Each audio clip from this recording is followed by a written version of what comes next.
This is, of course, the iconic, one of the absolute best themes of all time ever created for a movie, created by the director of said movie. This is the Halloween theme by John Carpenter, who directed the original Halloween, which on October 25th, 1978, opened. And as people know, October 25th was earlier this week. And so 40 years of Halloween, the greatest horror movie in my estimation. But of course, I'm not a huge a huge horror fan. So what do I know? What I do know is a lot, because this is Dylan Knows, episode 266, The Dark All Around Us. It was a pretty weird, miserable, horrific, dark, terrifying week this week. And it's just a continuation of a dark, dark year because of a dark, dark group of people, which we're not going to talk about right now, who just happen to have a lot of power in our government right now, but that's besides the point. But also a whole lot of crazy stuff. I couldn't believe how much stuff I have. I could have had at least a whole nother full page of stories to talk about. I've got basically three full pages of stuff, and I could have done a fourth one because I have all this stuff in the margins also. And, it happens in certain instances where these stories, sometimes I get hit with a lot of really interesting stuff, and sometimes I get hit very little of them. This is the Dylan Knows Halloween episode. I'm sorry I'm not more festive. It's not been a real festive Halloween this year so far. The kids are at that age where it is the 27th of October, where I'm doing this live right now, which is Saturday night, and the kids don't even have their costumes yet. We're going to go get them hopefully tomorrow. The Reisterstown Halloween Fest was canceled this year due to rain. We got hit with the remnants of a hurricane. So this morning and afternoon, it was steady rain, heavy winds, so it was kind of a mess. It's cleared out now. It's a little bit chilly, but we've already done it, and we've already canceled it, so we look forward to next year. My daughter's in middle school now, and they don't really do anything exciting for that. My son is still in elementary school, and they do a fall festival. That was on Friday, but just because of timing and all kinds of stuff, we didn't do that either. And we got the candy, we got the house decorated, and I've got my costume ready for my Halloween party at work. Hopefully I'll be coming back $50 richer because we have a costume contest there. But yeah, so far this Halloween has just been kind of low-key and out of it, and it could be due to the climate of the world right now, which is kind of causing all kinds of problems. But we do have a lot of interesting stuff to talk about this week. We've got discussions about weird sex acts. Why not? Because this is my show. More proof animals are taking over the world. Let's see, what else do we have? The lottery. Bombs. Longest World Series of all time. Remakes. Characters getting dropped from TV shows. Football players getting arrested. All kinds of crazy food. A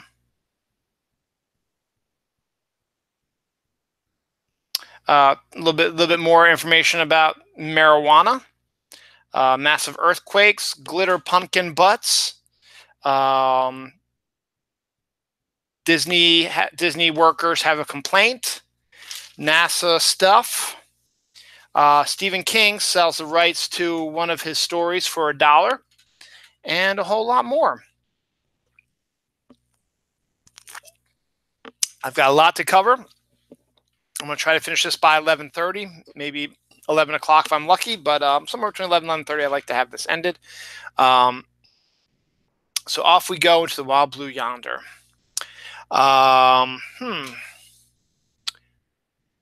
Swedish glamour model eats 6 kilos of Nutella per month to get a big booty. That's a good story to start with, isn't it? Yeah, I mean, I guess when you eat nothing but hazelnut spread, eventually it's going to spread to your ass. and make it nice and big. And I guess there's a reasoning for why you want a big butt. I guess maybe you think it's sexy. Yeah, big butts are nice to, grab a hold of and kiss and do other stuff on. But, if it's too big, it's too big and it's a little off-putting. And also it can be pretty bad because it throws off your proportions a little bit and makes things difficult for you to do, like sitting and running and driving your car and stuff like that, particularly if you have a big booty like they seem to want. So we'll see what happens. I've been talking about a whole bunch of different slippers that have been popping up on Amazon lately, the narwhal slippers, the slippers that purr like cats. Well, this one is microwavable slippers. Again, to try to keep your feet warm. You want to put your slippers in the microwave, heat them up, and they apparently hold their heat for a while, so your feet stay nice and toasty warm. It just seems rather odd to put slippers that you put on your feet to walk around on the floor, walk on the floor and carpets with that track up dirt and stuff, into a microwave where you also put food. Granted, the microwaves, yes, they will kill most anything dirt and dust and offal related, but still it just seems rather odd to have microwavable slippers. But it's a thing, and if it's a thing, it's a thing, and it's your thing, and you go for it. I talked about last week the nightmare burger at Burger King. Well, they decided not to stop there for the holidays. They've decided to also have a black slushy, which is turning people's poop funny colors. So, yeah, I've got a bunch of silly stories to begin with. Yeah, I mean, there's not much more I can say about that, but I guess, with the food coloring and the way, it's, presented as well.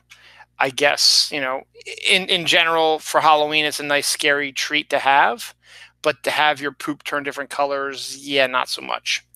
This is kind of interesting. For the family that likes to sleep together, not like that. You have mom and dad and the kids get scared due to thunder or lightning or whatever, or they just are scared in their room of the dark or whatever. Well, you can actually get the 12-foot long family bed. It's basically like 2 or 3 king beds put together into one giant bed that's 12 feet. So you fit your whole family on there. Dogs, cats, mom and dad, all the kids, grandma and grandpa can come on there also if you want. You still might have some room on there. So the 12-foot bed, I'm 6'5", so it's like lying on 2 of me. So I guess that's okay. I'm not sure I'm a big fan of that because I prefer to just sleep with my wife. If the kids come in because they're scared, sure, we'll watch them a little bit, but after a while, you're like, you got to get back to your room, man. Not enough room on this bed for all of us here. And I'm a light sleeper anyway, as it is, so if they were in here, it would be a rough night for me. But luckily, my kids are not like that. I think my son's only come in maybe once. I don't think my daughter's ever come into our bedroom. And they're old enough now that they just don't care anymore, I guess. Well.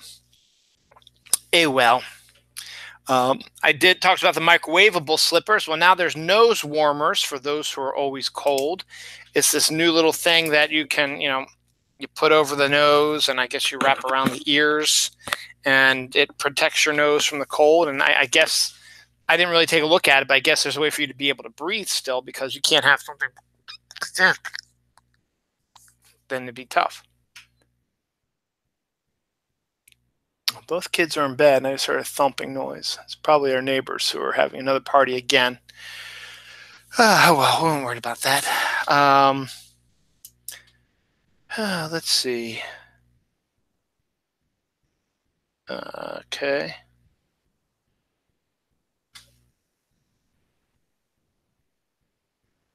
Oh, that's work stuff.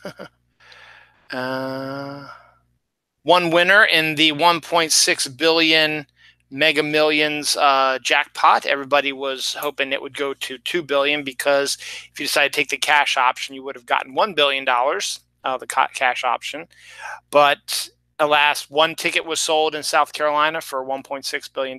So huzzah for them. But meanwhile, everybody was thinking about that. People were ignoring Powerball.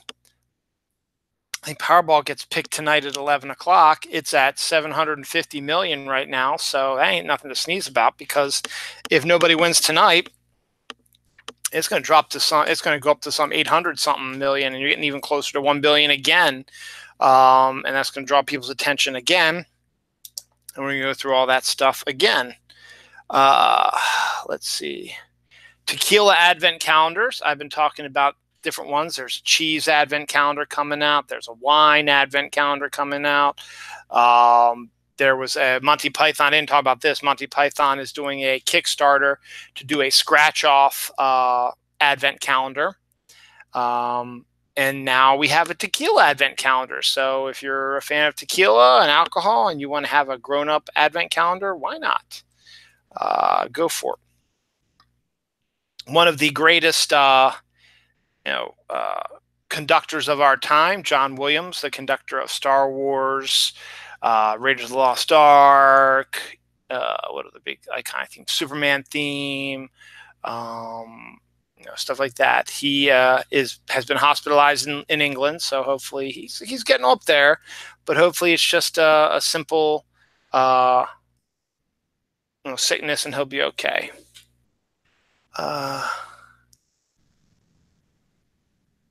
The woman who created the green bean casserole that everyone seems to like, but I don't. I think it's disgusting.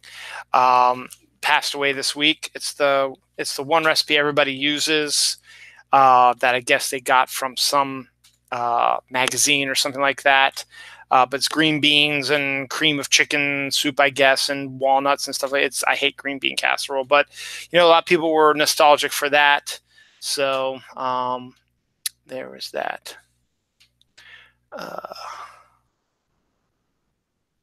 Oh yeah, a Canadian rapper dies after falling off of an airplane wing while filming a video. That's just kind of disturbing story. Again, part of the dark that's all around us this week. He was, I guess, trying to do some sort of stunt or trick on an airplane wing, and he fell off and something happened and he ended up dying. It's one of the worst ways to die, falling from a huge height, because at that point, I don't know if you would feel anything, but let's face it, you're spending time. It's a long time down to the ground. And if your parachute ever doesn't open, you're going to die. And yet you still have minutes left before you hit the ground. And then what are you going to feel when you hit the ground? I mean, I can't even imagine that. I mean, as soon as you hit the ground, you're going to just go like splat. I mean, every bone in your body is going to break. Your insides are probably going to explode, and who knows, you might even have a nice big indentation on the ground. It's a fear a lot of people have, and it's a kind of scary when you think about it, dying without a parachute. And unfortunately, it happens more often than people believe, as case in point right here.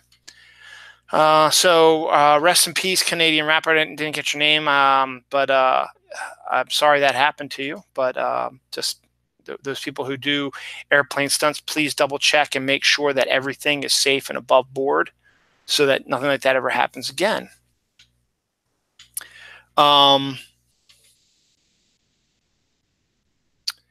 17-year-old Eagle Scout builds a working nuclear reactor in his mom's backyard.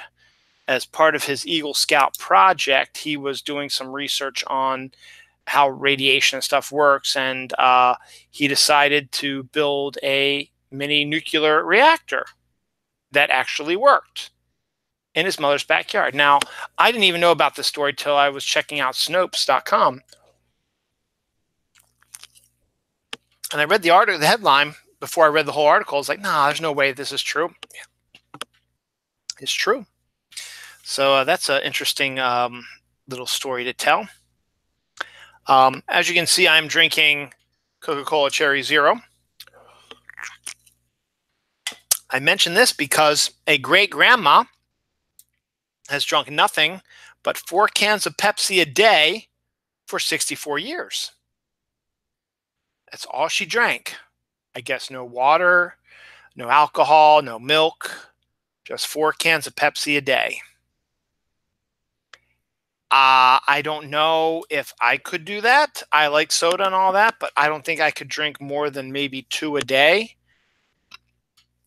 And even then, I need a little break in between because I don't know if I can keep drinking so much because after a while it upsets your stomach and it's not good for you. And you need to drink other stuff. I mean, I get thirsty for water real quick.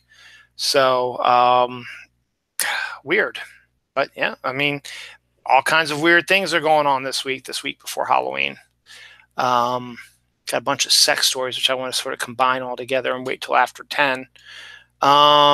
On this page, abandoned cruise ships have been turned into homes for the homeless.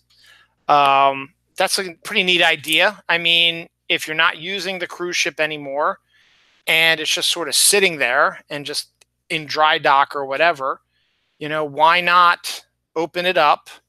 It's not like big houses and stuff like that, but it's a place for homeless people that they can go to sleep, shower, relax, go to the bathroom, and they have commissaries and stuff there if you want to get some homeless shelters to come out there and give food to those things, and they don't have to go anywhere. And then if you want to get the games of chance up in the sports and the swimming pool filled up with water again, and give them sort of their own little resort thing, if you can afford to run that, if you have some money to afford, you can run that. It's a great idea to help the homeless.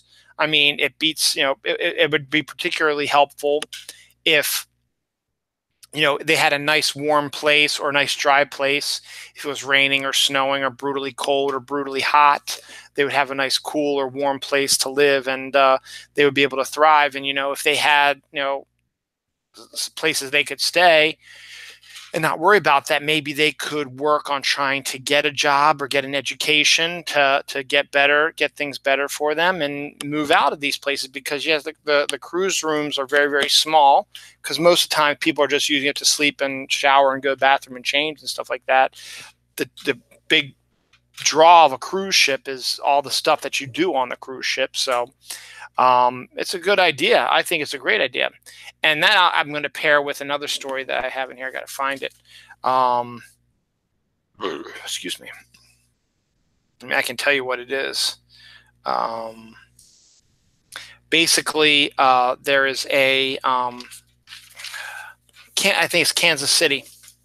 Yes, there it is. Kansas City. People of Kansas City build a town where homeless veterans can live for free. Now, these are actually homes. They're not very big homes, but they're homes. They have little yards. They have porches and garages and stuff. And it's a neighborhood, and it's only for homeless veterans. So first of all, you have, again, and it's for free, again, you have a place for people to stay warm, cool, dry, safe, to live and stuff like that, comfortable to live in. You have, bathrooms and bedrooms and kitchens and stuff like that. And maybe it helped them get back on their feet in some ways and try to figure out a way to, get money or be treated better. Or, you could even build it near like VA hospital or something like that, so they don't have to go that far to get care, health care, or whatever. And we need to work on that anyway. But again, it's another really great idea that should be thought of more often. I talked about the lottery just briefly, and then I just saw I have another story here. A man breaks his hip but wins big while he's recovering at the hospital. He joins a $1 million winning lottery pool. Now, you have those things at work a lot of times where, a group of people get together. You all put in, say, $10, and that gets you 5 lottery tickets. So if you have like 50 people and they all put in $10, you can buy $500 worth of lottery tickets. And then you hand out 5 per person. and then you wait to see if anybody wins the lottery, and if they do, you split it equally. So these people won $1 million prize, and this gentleman, who just happened to have the unfortunate task of having broken his hips and was recovering in the hospital, he is now not really a millionaire because he's splitting the $1 million amongst all the other people, but he's got a lot of extra money that, he wasn't going to be able to have in the first place because he broke his hip. He did it basically by just sitting in bed and signing up for a pool and paying for some lottery tickets. That's all you did.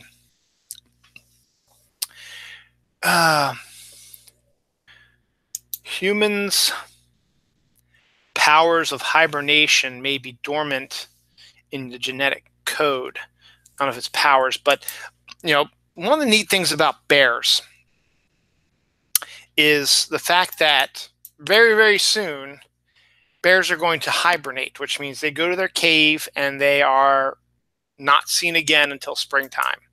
They gorge themselves before winter, and they go into their caves where there's usually a whole bunch of bears all together, and then you all just pass out and sleep through the winter. And then springtime, something wakes you up, you start feeling the warmth or whatever, or birds or something, just something in their genetic code wakes them up, says, hey, it's springtime. And they wake up, they go out, they've lived off of the fat that they've built up in their bodies. Now they're skinnier bears, and they go out, and there's lots of birds and animals out there who have thrived during the winter, I suppose, or even if they haven't thrived, there's lots of animals around that are looking for food, stuff like that, and it's easy peasy food, and you're all set. Bears hibernating has always been an interesting idea or something like that. I mean, there was one of my favorite Christmas cartoons is Yogi's First Christmas. Yogi is a bear at Jellystone Lodge, and he hibernates during the winter, so he's never experienced Christmas. So something wakes him up at Christmas time, and he goes up there and has the greatest Christmas of all time, and brings his buddies Boo Boo and Cindy Bear up as well, and they all have their first Christmases as well. So it's a very fun thing, but hibernation is always interesting, and it wouldn't be feasible for humans to hibernate like bears do, to lose 3-4 months a year. I mean, it sounds wonderful, just where you do nothing but sleep, but you'd have to, gorge yourself. You'd have to survive on your fat, and you wouldn't be able to do anything else except sleep. Now, I think the majority of reasons that they're discussing this is for potential travels to other planets, because as of now, we do not have any fast engines that can take us to another planet quickly. So you would need to probably put into some hibernation sleep or whatever. And then voila, 57 years later, you wake up not feeling as if a day's gone by, but 57 years have, and you are at your location and you do your exploration. So, the fact is that we have a hibernation gene in us somewhere is kind of fascinating. All right, let's see. That's about sex. That's about sex. That's about sex. That's about sex. That's a conspiracy theory I'll get into a little later.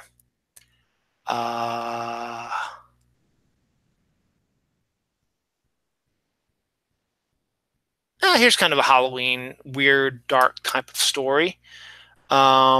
Scientists get the green light to resurrect the dead with stem cells.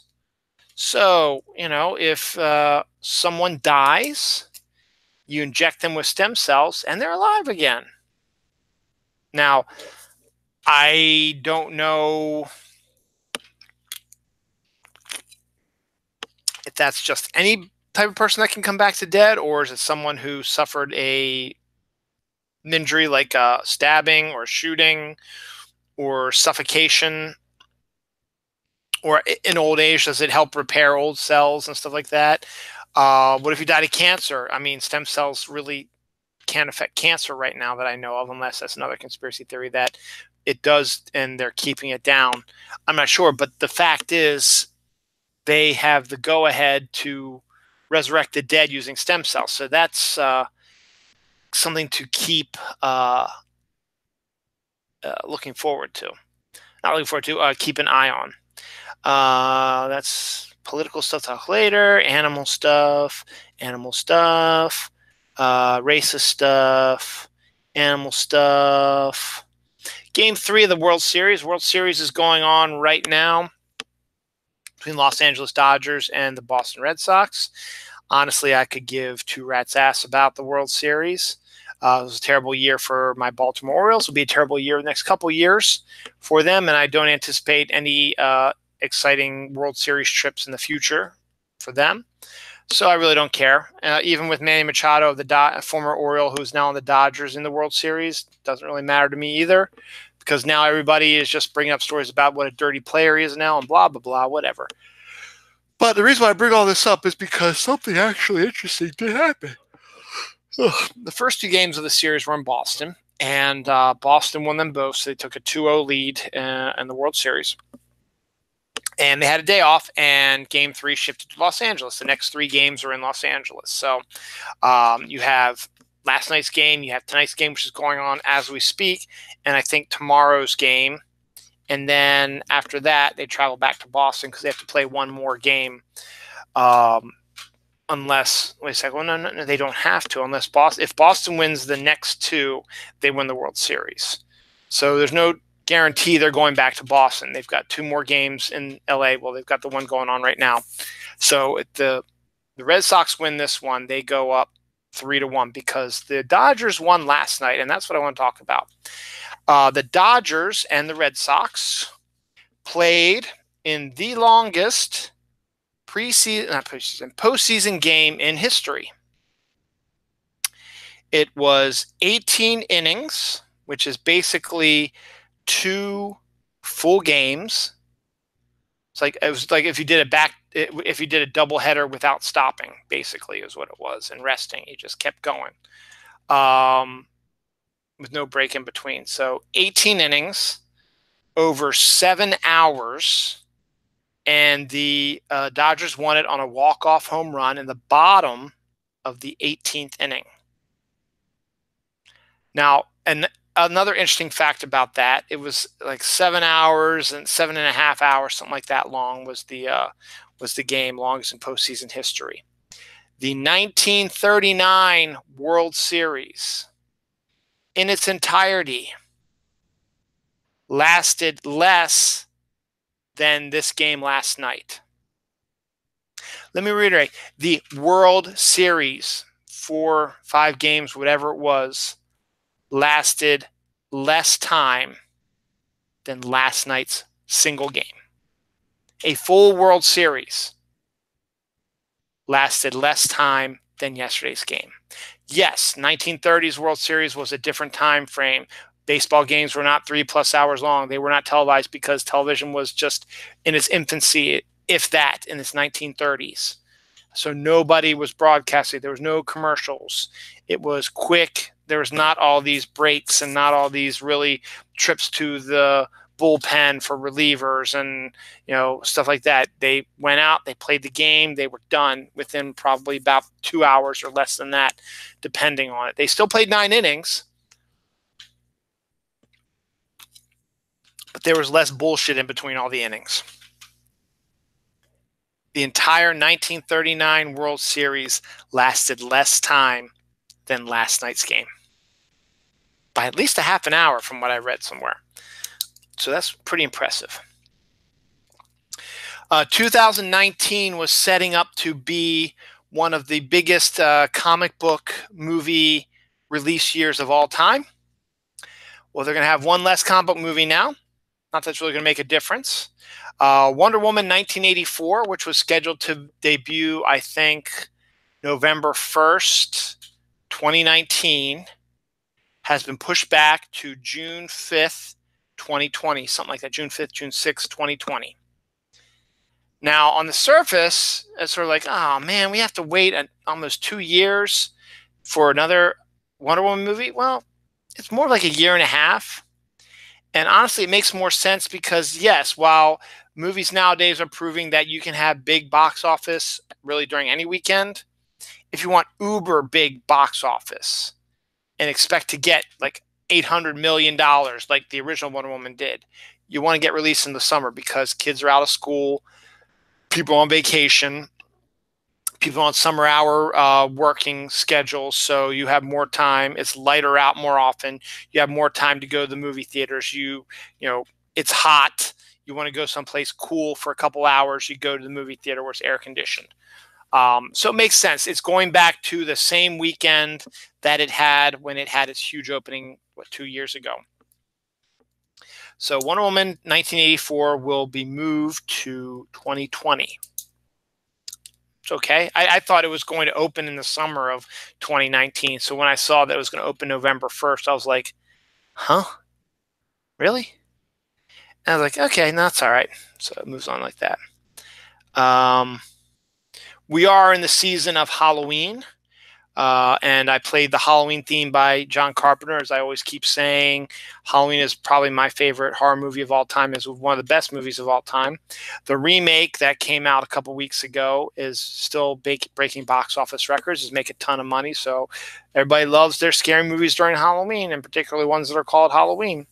Well, I bring that up because Jimmy Kimmel did something quite silly on his show a couple days ago. Everybody knows, during Christmas time, kids sit on Santa's lap and tell them what they want for Christmas. Well, Jimmy Kimmel decided to have little kids sit on Michael Myers' laps. So I didn't see the sketch. So I don't know if they asked them what they wanted for Halloween or what. I don't know. So that's interesting. Simpsons are dropping the character of Apu from the show after their controversy due to the fact that the character is a cliched Indian character, and recently people were complaining that they shouldn't have that type of disrespectful character on the show. I understand their point of view, but Apu has always been one of my favorite characters. Granted, I haven't watched Simpsons in almost 20 years, but maybe 15 years. But still, I'm not sure how much I like this idea. I get the reason why you're doing it, but I'm not sure I'm a big fan of it. So I don't know. So we'll see.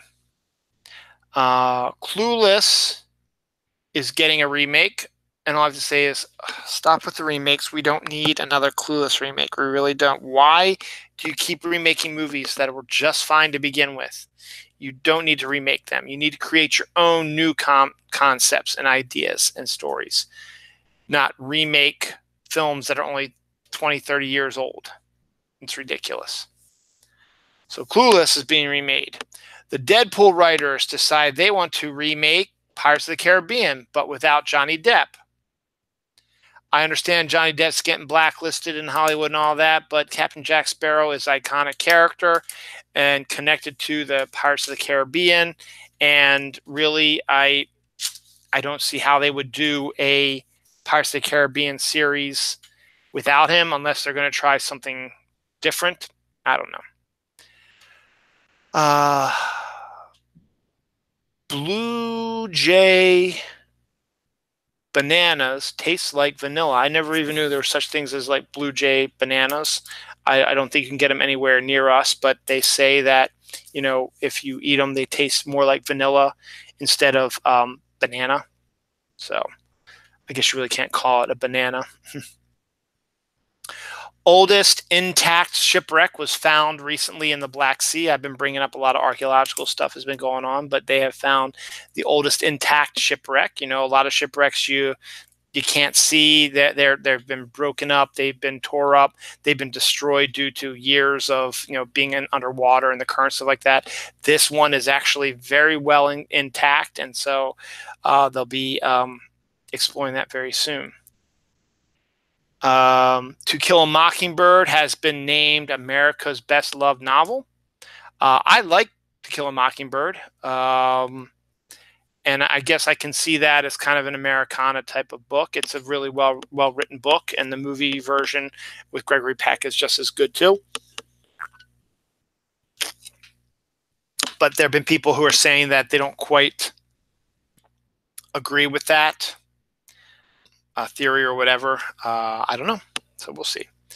A weird rectangular iceberg was discovered in Antarctica. Now, it might not sound very interesting, but you got to realize icebergs are exactly how you think they are. They're chunks of ice above the water.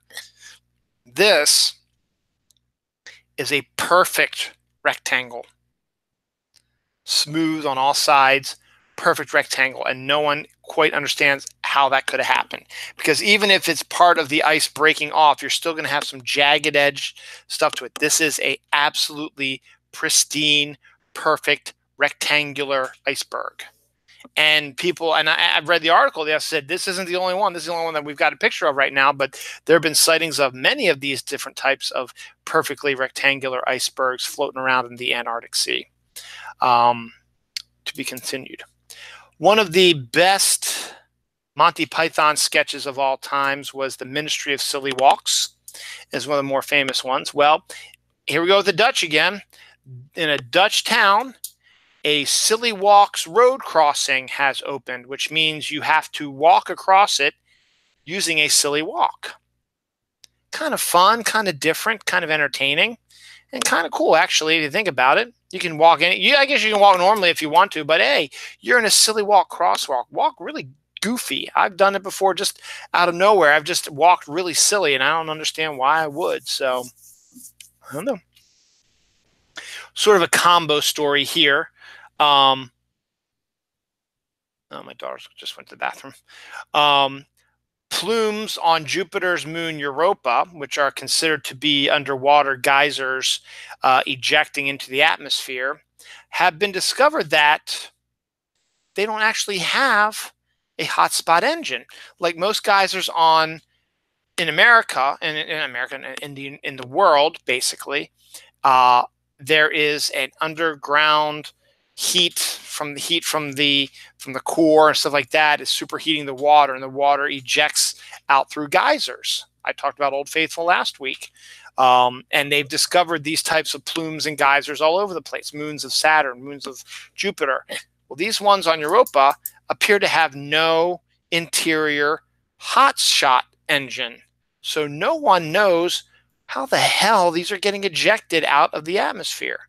That's something that they is on their planning books, as they want to plan to land something on Europa, because they believe that Europa has a vast underground a vast frozen ocean that could contain life.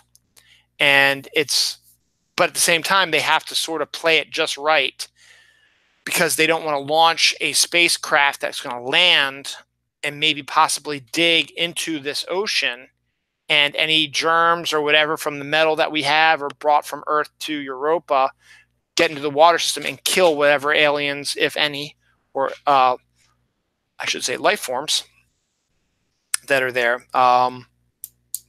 with this type of thing. So it'll get done eventually, and it'd be really cool to see some pictures of the surface of a planet like that. Same with Titan. I would love to have them launch a lander on Titan and run around that and see those the lakes they have there, because it's the only other place in our satellite in our solar system that has liquid on the surface that isn't frozen. And they have lakes and streams and rivers and oceans and stuff like that, full of this liquid chemical. I forget what it's called, argon or something like that. And it would be really cool to just get like a picture from the beach out on this oceany type of, with this weird liquid, and see if they have waves and stuff like that. It'd be really cool to see, and that's something I really, really want to see. But speaking of geysers, 1964, farmer's digging on his property, and water starts coming out, warm water, and it's a stream, and it's like, okay, that's kind of interesting. And so he keeps digging and digging, and he keeps an eye on it, and gradually over the years, it starts getting bigger and bigger, and he actually uncovered and created a geyser. So it's ejecting the hot water from the watershed of the earth, I guess. But what's interesting about it is the minerals in the water are creating a strange formation and have been since 64. So it's actually kind of a big thing now that they've had these uh, types of chemicals that create that stuff. But at the same time, there's also algae that's in there as well, that's different colors, that's making it just something, it looks like something that's alien and foreign. So you can actually go to this place and see this weird formation with all these weird colors on it, and the guys are coming out. It's really quite a neat idea, and our world is very interesting. You hear a story like that, and then you hear a story about the newest thing now is put peanuts in Coke. And I don't understand why. Why would you put peanuts in your Coke? I mean, you don't really want to put it in one of these, I guess.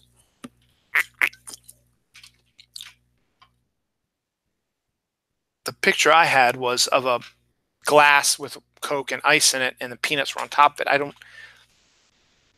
I don't understand. Any idea? I have none. 400-year-old shark was found living in the Arctic Ocean and is believed to be the oldest, I guess, invertebrate or vertebrate creature on the planet.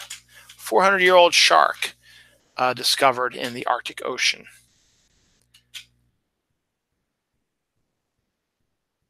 What the hell did I write there?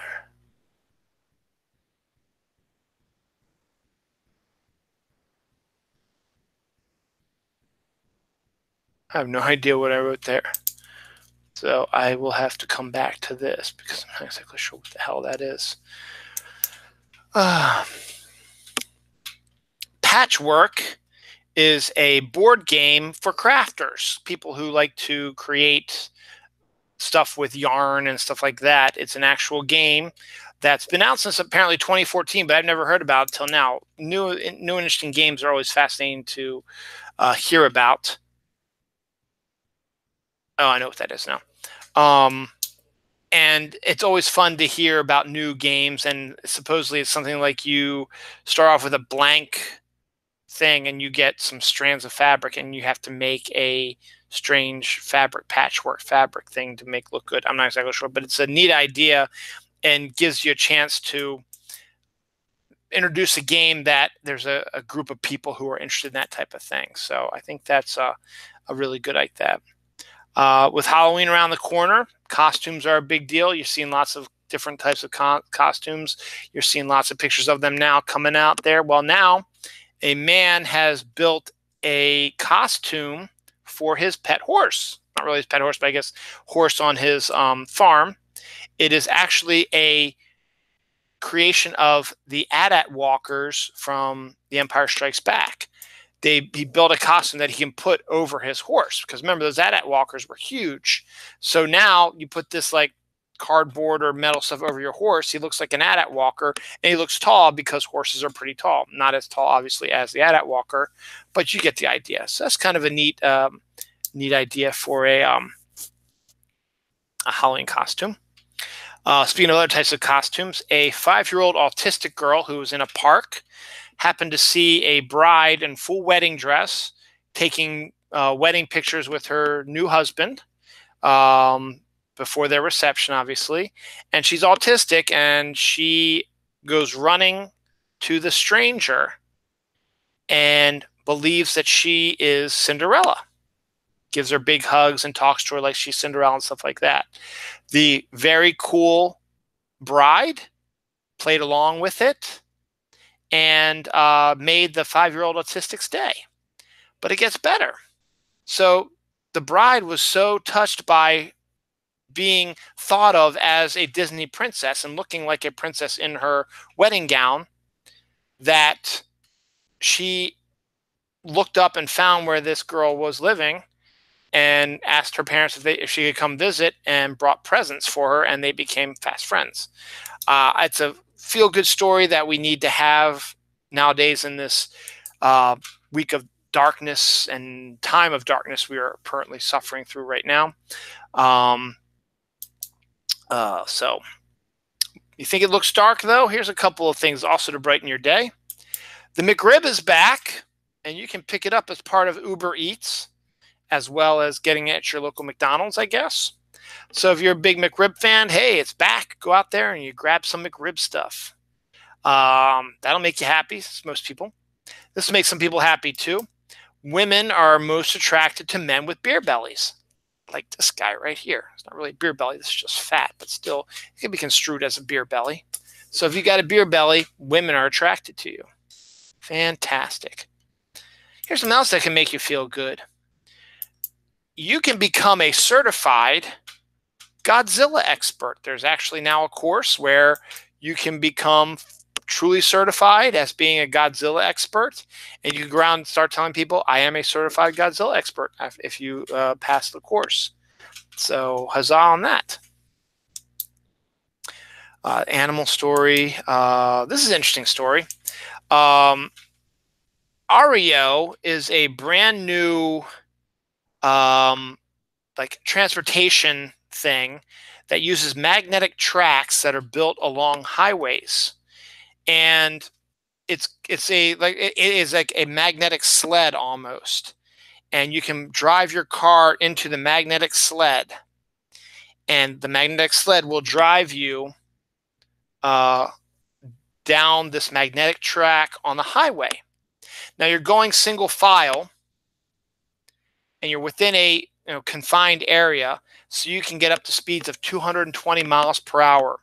And it's not dangerous because there's a big enough distance between other cars in front of you, or that there's a sensor that keeps everyone going at the same pace and not slowing down.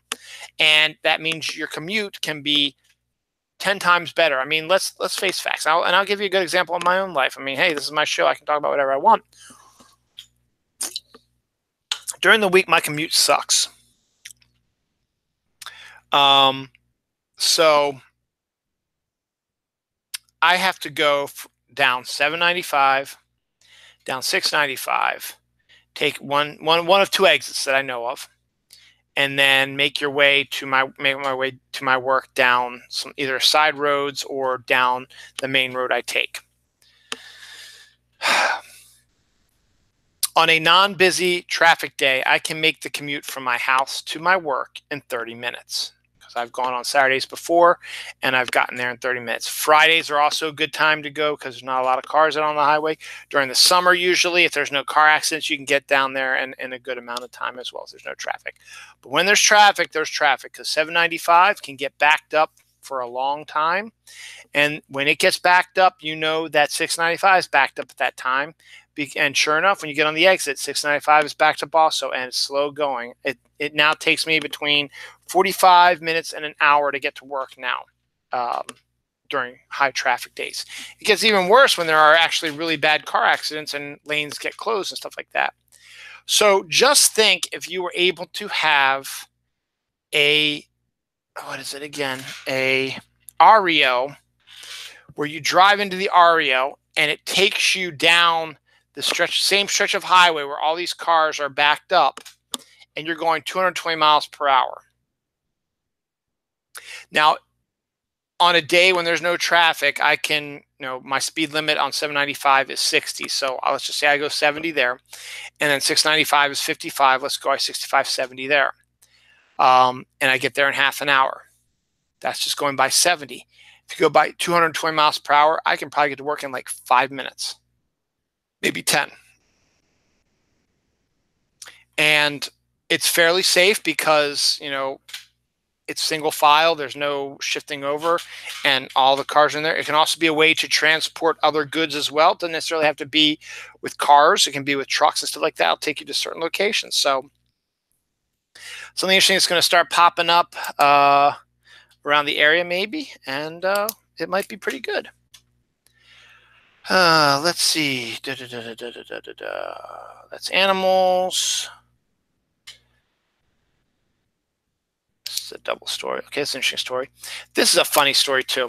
You all remember back in the 90s and early 2000s, I guess, there was a little show by the name of Friends. It had followed the exploits of upper 20s, early 30-year-old professionals as they traversed the world of love and work and friendship.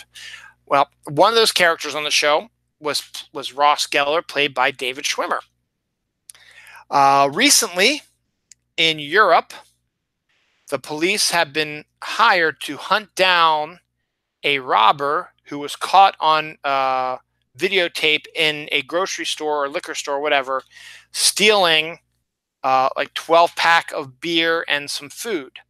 There's a picture of him carrying the stuff like this and looking directly into the camera so you can see exactly who it is. When you looked at the picture at first, it looked exactly like Ross Geller / David Schwimmer from Friends. He looked a little younger, had a little slightly bigger nose, but he looked enough like him that for a second you're like, holy cow, is that? No, that's not him. So David Schwimmer, who really he's been sort of around still, not as popular as he was back when Friends came on, but he's been around.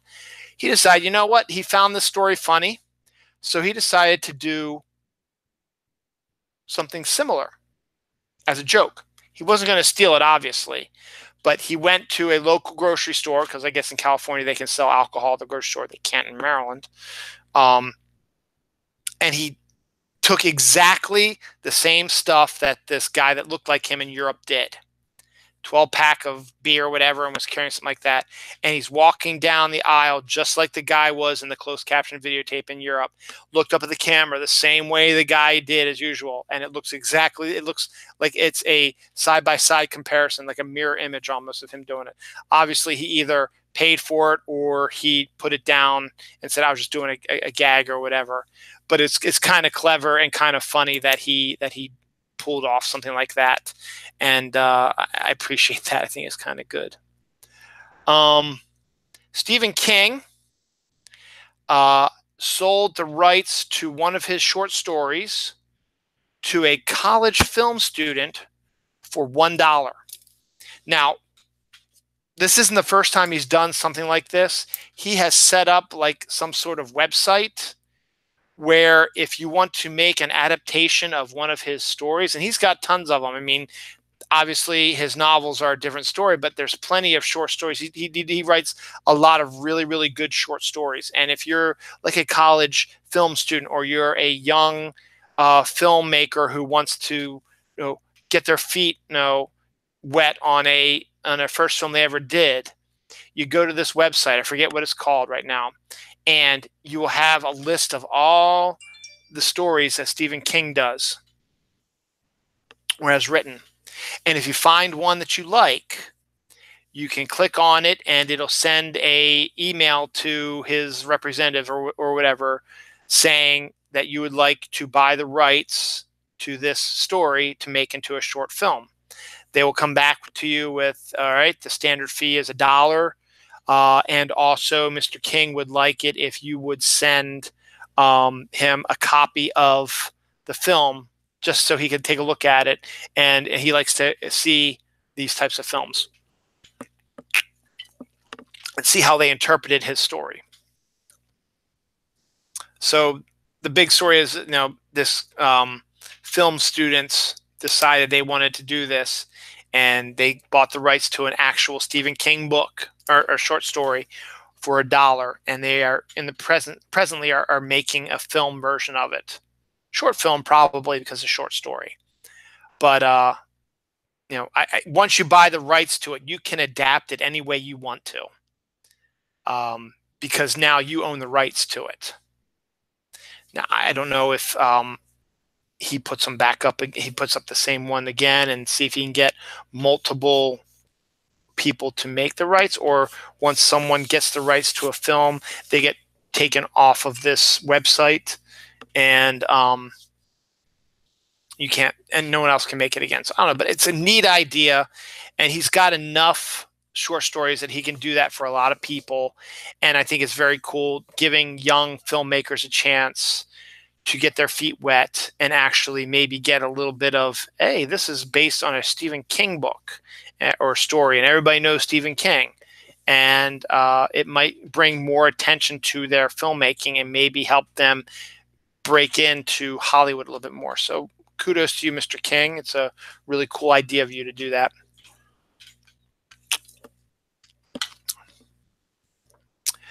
Witch's Brew Frappuccino is now available from Starbucks. They've done zombie ones. They've done unicorn ones. It was only a matter of time before they did another one for the holidays. So, hey, Frappuccino, Witch's Brew Frappuccino. Amen. Go for it. Let's just real quick. I saw this real quick. Oreos continuing their creation of every flavor they can create for some kind of cookie, part of their Oreo cookie. They want to try to make as many different kinds as they can. For the holidays coming up, Christmas, we have peppermint bark Oreos coming. Now, I'm not a big fan of chocolate and peppermint, so I'm not going to buy those. But if you're a big fan of peppermint bark and want a chocolatey, pepperminty type of cookie that isn't a Thin Mint, go ahead and go for it. You might like it. The Jacksonville Jaguars football team are in their second home. They play at least one home game every year in England. They have done this for the last 5 or 6 years now. Last year, it was against the Ravens, and they totally demolished the Ravens in England. Well, this week they're playing. Who are they playing? I forget who they're playing, but they're playing somebody in England. Maybe the Colts, maybe the Browns. No, not the Browns. They're playing somebody in England. I'm not exactly sure who it is. I guess I could find out sure enough. Let's try to do. Let's just try to be a little professional here. I don't need this anymore. These are directions to Climb Zone, which I'll talk about in a second. Football scores. Eagles. Okay, the Jaguars are playing the Eagles in London. Starts at 9:30 a.m. tomorrow. So if you want to get your football started early, I'm sure they were going to air that. So Eagles, Jaguars in England. This story literally came over the wire just as I was getting ready for this episode. So this came out about an hour ago. 4 Jacksonville Jaguar football players have been arrested due to being involved in a pub fight. Now, I don't think that's going to take them away from playing in the game, and they might spend the night in jail, but they'll be out on the field tomorrow, and then if the coach decides to punish them, they might not play right away. I don't know who the players are. I don't know how important they are. I just saw the headline said, I got to mention this on Dylan Knows, because it's the type of thing I would mention. Actually, that's a funny story. I'll hit a couple funny stories, and I think we'll hit a little bit of sex here. There's lots of sex. It's an hour in. People like sex. I like sex. Haven't had it in a while. Anyway, Walt Disney World workers had a complaint that they needed to air over social media and publicly and on TV and on newscasts and stuff like that to get their point out.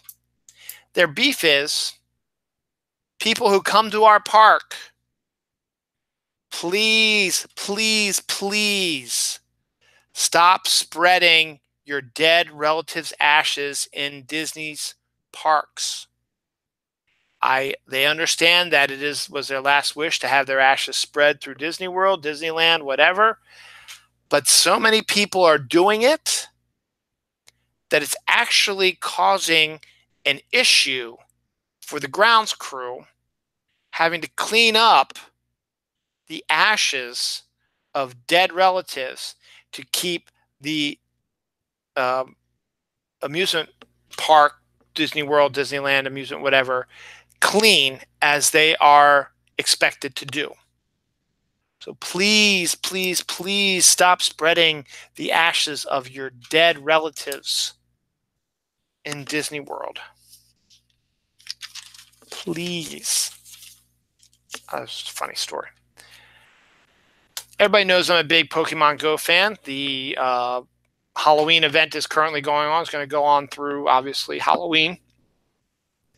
Giratina, who's a Dark Ghost legendary type, is in the legendary raid bosses. As a legendary raid boss, so you got to take him out.